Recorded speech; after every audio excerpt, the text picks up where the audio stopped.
Hello, everyone, and welcome back to Wicked Art. It's Wicked here, and my apologies on this Digital Wednesday video. Yeah, the audio did not record on this, so just gonna have to do a time lapse today. But basically, if you want to take a screenshot of the body I started with, it's just all kind of messed up today. My dog kind of came in and messed things up, so I missed the part where I sketched the initial body shape, but yeah, if you want to take a screenshot of that and just pause it there and then just import it in. Basically what it is you just start with a sketch layer and then you're going to add a new layer on here and just call that, lines. I also kind of wasn't thinking I messed up. I ended up drawing over on the same layer of the sketch layer. So just do it on a separate layer and just lower the opacity on the original sketch. But yeah, we're just drawing Kratos today, more in a super stylized version. Um, and it probably kind of worked out in your favor because when I was drawing this, it was almost a 2-hour video, so it might work out better in your favor to see a time-lapse version of this anyway. But I'm just going in. You want to make sure that on this new layer that's just called lines, it's like another sketch layer, you're starting to add in more detail, like the muscle shapes and things like that. So just try to go in there and those lines that would all be connecting, we would go in and not have them kind of touch. And then you're kind of adding in the subtle details to things like the body and the armor set. So like I'm just giving him his look from the 2018 God of War. And I'm doing that just because I'm excited for the Ragnarok game to come out. It was a really good story, but what you're doing here is I'm just kind of adding in that kind of leather loincloth that he has, and going in and getting those Spartan drapes that come off from his old outfit from the game, and then just building up the pants and things. So they're just basic outlines of the padding and the armor that he has. The things around the wrist are just going to be wraps.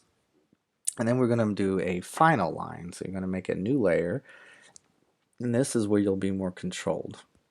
You're going to go in there and you're going to start building out things that have way, way, way, way, way more detail to them.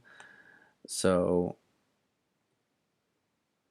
you want to start adding the little details to it. So, like the little leather overlay straps, almost like a basket weave, and then kind of having the belt look like it comes out from that section. And then what I did was I wanted to add that fur, that boar skin fur that he has, that kind of outlines it. And you'll just kind of follow that around. Um, and you don't have to do anything fancy with the fur, at least not with this style. But you do want to make sure you're kind of alternating sides and not having them all go the same direction. And then we can come in and start defining more of the muscles like the chest. If you notice, I don't have a lot of stuff touching anymore.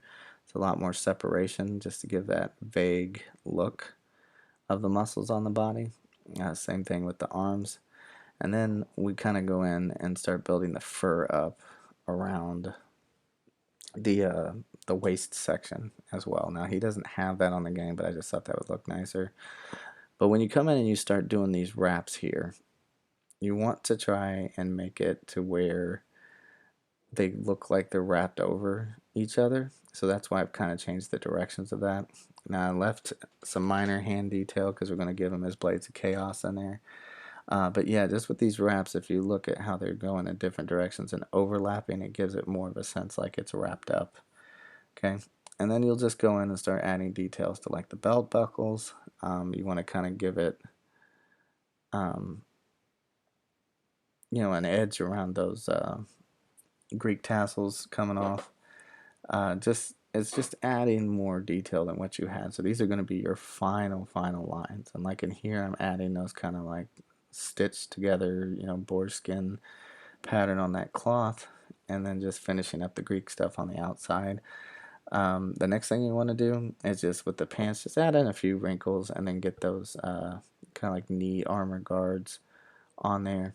So it's just enough to give it some shape and form. Because like I said, in this style, it's more like a Saturday morning cartoon type thing instead of like a fully detailed painted thing.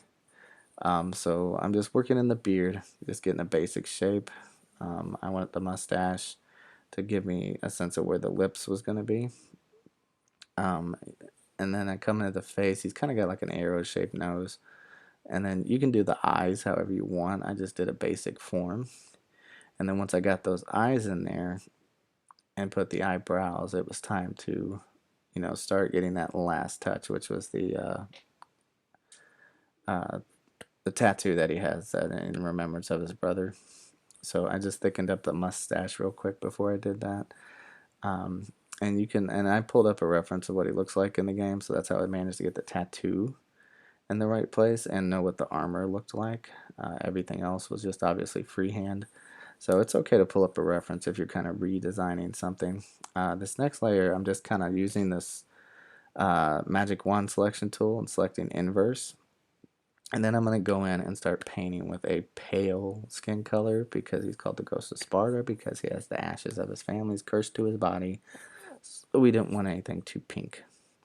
So you just kind of go in, go around, and just fill all of that in. That includes just any areas where the skin's exposed, to include the hands.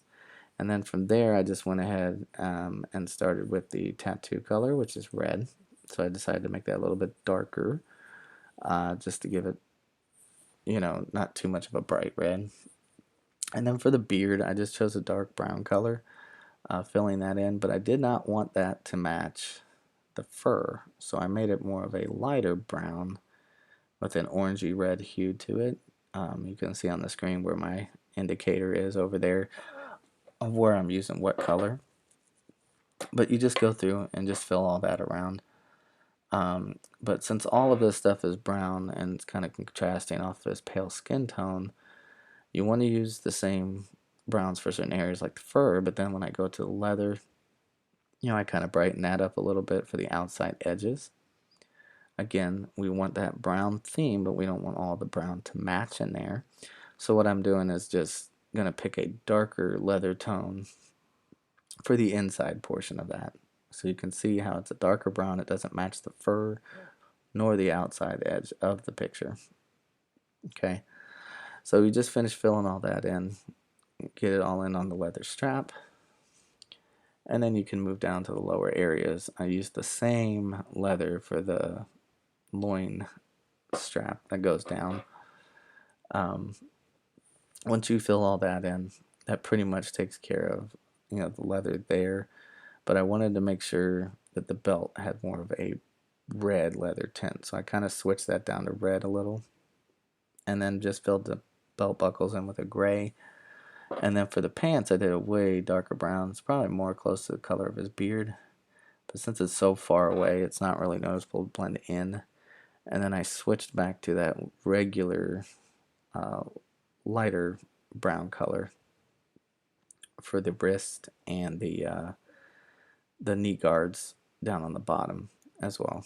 Okay, so at any point if you need to pause and keep up, do it that way. And I did the outside edge the same as I did the other ones with that lighter brown.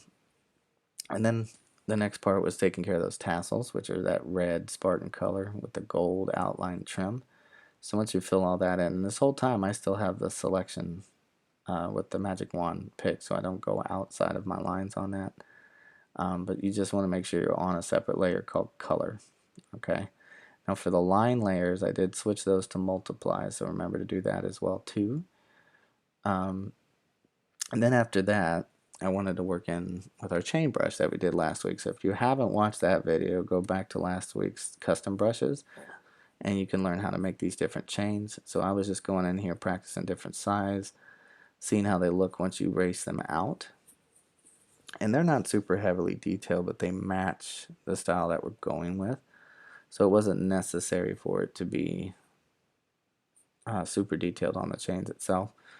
So once I found the right chain size, I kind of went around and fixed the areas that need to be fixed and wrapping it around. So if you watch, I'll erase the whole thing out because I found that this size worked a little bit better and just kind of kept working. So that's the thing with art. You have to kind of guess trial and error and get, things to work the way that you want them to. These chain brushes look good, especially for when you just have straight line chains with minimal curve to it. But with doing the wraparound, you kind of have to, work in there how you want those things to look. And the reason why I have those going back into the fist is because we're going to do the Blades of Chaos. So I wanted to come in and draw that on a separate layer. Now you can turn off the bottom layers if you want to see it better. That way you can finish it out. And they're just a generic version. I didn't put any super detailed anything in there. Just picked a dark gray for that center part, and then did the gold for the handles. And then I just went in and picked a lighter gray for the outer edges of the blade, just so you have that little separation of which part's the sharp part and which part's the hardened steel in the middle. Okay, so once I finished that up, we did the same thing on the other side. I wanted to come in and get that second, drew it exactly the same way. The first time I drew it was a little short, so I just extended it out. Again, you can turn off the layers to go in there and help. And then I just kind of go in and fill it in with the exact same colors. If you notice, I didn't use the selection tool, but I did shrink my brush size down in order to make sure that it would not leak outside too much of the lines. And then once you turn everything back on, boom, we got ourselves a full leak on Kratos. But now is the shadow part. So I'm doing kind of a lasso tool selection from getting the areas that I want, and then I'm just going to use an airbrush, but this is going to be more of a cell shaded. That's why I said it's like a Saturday morning cartoon type thing or Dragon Ball Z type shading where it's not super heavy. So you want to make sure you set that layer to 82% ish, somewhere around that, whatever looks good to you. And as you can see, I'm picking whole sections of the whole arm, the blade, and going in there and just airbrushing that in. And as you can see, that kind of pops him out more. He's not so flat. And then for the blades themselves, I made a separate shadow layer and just called it blade shadows. And that way I could keep those two separate without painting over something. So you just really just use the lasso tool. I like this lasso tool a lot compared to like the one that's in Photoshop because you have way more control. But at the end of the day, they both do the same job. So now I'm just kind of conforming the muscles to shapes. That would be with the fur kind of hanging over which way the sunlight's coming in to kind of make it, stand out more so it's not just flat like that. So you'll see when I get done with this and I come in with the airbrush, see how it's kind of now popped out that whole midsection? That's kind of what we're going for, doing these things is just popping out different sections against the where the shadow is being cast on the body. And what that does is allows more of a roundness to the shapes and the forms. In hindsight, if I go back and change anything, I probably would have made the image a little bit bigger so that I could add more detail to the face. But with the settings I had on Sketchbook at the time, they were kind of low, so very pixelated. So I didn't really beef it up to 300 like I could have, just to really make it less pixelated on the canvas size and stuff. So something I would have changed in the future. So now I'm going in, I'm just kind of putting the shadows on the beard, the planes of the face, and the nose just to make everything stick out more. I did not color in his eyes. I completely forgot, but it could have gone, and you can just add that in on your own time.